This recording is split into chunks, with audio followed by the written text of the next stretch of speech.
1500 की थेट 3000 रुपये यंदाच्या जुलै महिन्यात लाडक्या बहिणींच्या बँक खात्यात नेमके किती पैसे जमा होणार याचा सर्वात मोठा खुलासा अखेर झालाय। आणि सावधान राहा, जर तुमच्या कागदपत्रात एक छोटीशी चूक असेल तर तुमचे 1500 रुपये कायमचे बंद होऊ शकतात। तब्बल 80 लाख महिलांना बसणार मोठा झटका। जून महिना संपला, जुलैचा दुसरा आठवडा उजाडला तरी अजून पैशांचा पत्ता नाही। काळजी करू नका, सरकारने हफ्त्यांची तारीख आणि नवीन नियम जारी केला आहे।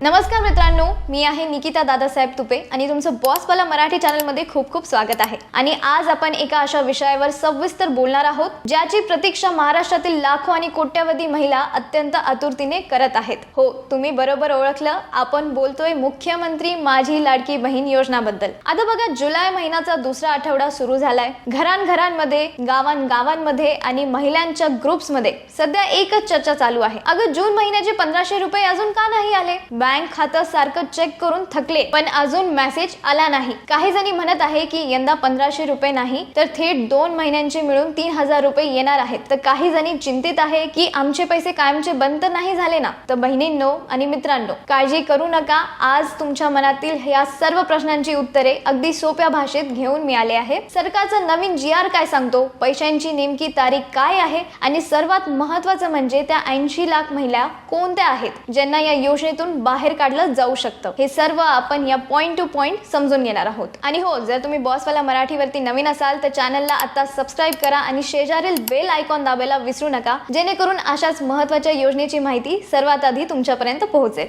तर व्हिडिओ शेवटपर्यंत नक्की बघा, कारण एकही माहिती चुकली तर नुकसान तुमचं होऊ शकतं। चला, सर्वात पहिल्यांदा आपण हे समजून घेऊया की हा उशीर का होत आहे। बऱ्याच महिलांना वाटतं की महिना संपला की लगेच 1 किंवा 2 तारखेला पैसे खात्यात आलेच पाहिजे, पण सरकारची एक ठरलेली सिस्टम असते, एक प्रोसेस असते। आपल्याला मिळालेल्या माहिती अनुसार राज्य सरकारने या योजनेसाठी एक कडक नियमावली आणि GR काढलेले आहे। या नियमानुसार प्रत्येक महिन्याच्या 10 तारखेला या हफ्त्याची प्रशासकीय प्रक्रिया सुरू केली जाते। आता म्हणजे काय, तर पात्र महिलांची यादी तपासणे, बँकेकडून डाटा पाठवणे आणि निधी मंजूर करणे, ही सगळी कामे 10 तारखेपासून गतीने सुरू होतात। त्यामुळे महिना सुरू झाला की लगेच पहिल्या आठवड्यात पैसे येत नाही, तर साधारणपणे महिन्याच्या मधोमध पैसे जमा होतात। आणि जर आपण मागील 2-3 महिन्यांचे गणित पाहिले तर आपल्याला एक स्पष्ट दिशा मिळेल। चला थोडं मागे जाऊन मी तुम्हाला समजवते। मार्च आणि एप्रिल महिन्याच्या हफ्त्याबद्दल मी सांगते। या 2 महिन्यांचे पैसे साधारणपणे 15 मे रोजी महिलांच्या खात्यात जमा झाले होते, बरोबर? आणि मे महिन्याचे पैसे 15 जून रोजी खात्यात वर्ग करण्यात आले होते। आता यावरून तुमच्या लक्षात आलं असेल की सरकार दर महिन्याला 15 तारखेच्या आसपास DBT द्वारे पैसे ट्रान्सफर करतं। म्हणूनच आताचा म्हणजे जून महिन्याचा हफ्ता हा 15 जुलै पर्यंत तुमच्या बँक खात्यात जमा होण्याची दाट शक्यता वर्तवली जात आहे। त्यामुळे जर अजून पैसे आले नसतील तर घाबरून जाण्याची किंवा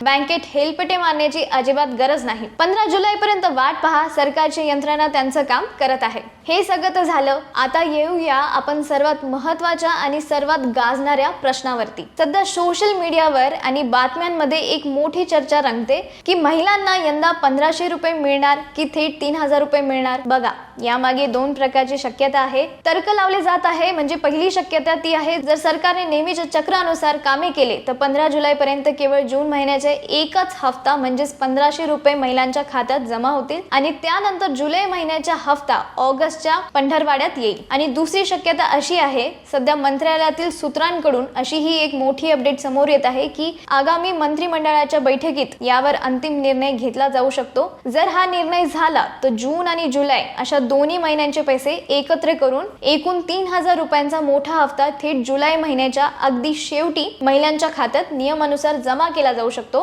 पण बहिणींनो, इथे एक गोष्ट मला स्पष्ट करावीशी वाटते, 2 महिन्यांचे पैसे एकत्र येणार की फक्त जूनचे 1500 रुपये 15 तारखेला येणार, याबाबत सरकारने अजून कोणतीही अधिकृत घोषणा केलेली नाही। मंत्रिमंडळाच्या बैठकीत मंजुरी मिळाल्यानंतरच हे पूर्णपणे स्पष्ट होईल। त्यामुळे सध्या कोणतीही अफवांवरती विश्वास ठेवू नका, पण एक नक्की, तुमचे पैसे कुठेही जाणार नाही, ते तुम्हाला तुम्हालाच मिळणार आहेत। आता हे सगळं झालं, आता जरा गंभीर विषयाकडे वळूया। ही माहिती प्रत्येक महिलांनी नीट कान देऊन ऐकली पाहिजे। सध्या समोर आलेल्या सर्वात मोठ्या अपडेट अनुसार राज्यातील तब्बल 80 लाख महिलांना या वेळचा हप्ता मिळणार नाही। हो, तुम्ही बरोबर ऐकलं आहे, 80 लाख हा आकडा खूप मोठा आहे। एकूण लाभार्थ्यांपैकी केवळ 1,60,00,000 पात्र महिलांच्या खात्यातच हा निधी जमा केला जाणार आहे। आता तुमच्या मनात प्रश्न आला असेल की निकिता, एवढ्या मोठ्या संख्येने महिला अपात्र का ठरत आहे किंवा त्यांचे पैसे का थांबवले जात आहे? तर त्याची मुख्य कारणे मी तुम्हाला सांगते। पहिला आहे कागदपत्रांमधील त्रुटी। अर्ज भरताना घाई गडबडीत अनेकांनी आधार कार्ड, बँक पासबुक किंवा उत्पन्नाचा दाखला अपलोड करताना चुक्या केल्या आहेत। नाव स्पेलिंग मध्ये तफावत असणे किंवा अस्पष्ट कागदपत्रे जोडणे यामुळे अनेक अर्ज होल्डवरती ठेवण्यात आले आहेत। दुसरं म्हणजे बँक खाते आधार सोबत लिंक नसणे। सरकार पैसे पाठवताना डायरेक्ट बेनिफिट ट्रान्सफर म्हणजे DBT चा वापर करते। जर तुमचे बँक खाते तुमच्या आधार कार्डशी लिंक नसेल तर सरकार कितीही वेळा पैसे पाठवण्याचा प्रयत्न करो ते तुमच्या खात्यात जमा होऊ शकत नाही। आणि तिसरं म्हणजे अपात्रता। काही महिलांनी चुकून किंवा माहिती अभावी चुकीचे उत्पन्न दाखवून अर्ज केले होते आणि तपासणी दरम्यान जर त्यांचे उत्पन्न ठरवून दिलेल्या मर्यादेपेक्षा जास्त आढळले किंवा कुटुंबात कोणी शासकीय नोकरीत असेल तर अशा महिलांचे अर्ज थेट बाद केले जात आहेत। सरकारने तर असंही स्पष्ट केलंय की ज्या महिलांनी चुकीची माहिती देऊन किंवा खोटे दाखले जोडून या योजनेचा लाभ घेण्याचा प्रयत्न केला आहे त्यांच्यावरती थेट कायदेशीर कारवाई सुद्धा होऊ शकते आणि दिलेले पैसे परत घेतले जाऊ शकतात। त्यामुळे प्रामाणिकपणे आणि अचूक कागदपत्रे खूप महत्त्वाची आहे। बघा, जर तुम्हाला वाटत असेल की तुमचे नाव या 80 लाख महिलांच्या यादीत नसावं आणि तुमचे 1500 रुपये किंवा 3000 रुपये सुरक्षितपणे तुमच्या खात्यात यावेत तर आजच तुम्हाला काही गोष्टी तपासून घ्याव्या लागतील। अगदी सोप्या स्टेप्स आहे, त्या स्टेप्स तुम्ही चेक करा। पहिला म्हणजे लाडकी बहीण योजनेच्या अधिकृत पोर्टलवरती तुमच्या अर्जाचे स्टेटस नक्की तपासा। तिथे अप्रूव्ड असं लिहून आलं असेल तर काळजी करायचं कारण नाही। जर रिजेक्टेड किंवा पेंडिंग असेल तर तिथे काय त्रुटी दाखवली आहे ती त्वरित दुरुस्त करा आणि हा बँकेत जाऊन प्रॉब्लेम दुरुस्त करू शकताय। तुमच्या बँकेच्या शाखेत जा, मॅनेजरला किंवा तिथल्या क्लर्कला सांगा माझं खातं आधार लिंक आणि DBT साठी ऍक्टिव्ह आहे का हे तपासून घ्या। ते एका मिनिटात कम्प्युटरवरती पाहून सांगतील। जर नसेल तर तिथे एक छोटा फॉर्म भरून देऊन तर लगेच करून घ्या आणि अकाउंट तुमचं चालू ठेवा। बऱ्याचदा महिलांची बँक खाते वर्षानुवर्षे व्यवहार न केल्यामुळे डॉर्मंट म्हणजे तात्पुरती बंद होतात। अशा खात्यात पैसे जमा होत नाहीत, त्यामुळे खात्यात 100 ते 200 रुपये टाकून किंवा काढून ते खातं चालू असल्याची खात्री करा। तर लाडक्या बहिणींनो आणि भावांनो, आजच्या व्हिडिओचा गोषवारा हाच आहे की पैशांची चिंता करू नका। 15 जुलैच्या आसपास तुमच्या खात्यात जूनचा हप्ता जमा होण्याची पूर्ण शक्यता आहे आणि जर सरकारने एकत्र देण्याचा निर्णय घेतला तर जुलै अखेरीस 3000 रुपये एकत्र पाहायला मिळतील। फक्त एकच काम करा, तुमचे कागदपत्रे आणि बँक खाते एकदम परफेक्ट ठेवा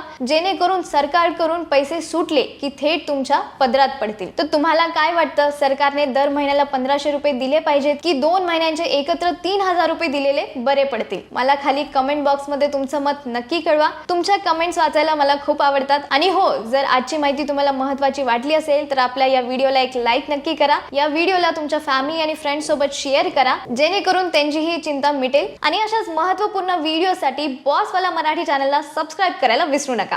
ब्रँड पार्टनरशिप आणि ॲडव्हर्टाइजमेंट इन्क्वायरीसाठी ईमेल करा brand@bosswala.com। व्हॉट्सअप करा 9108014192।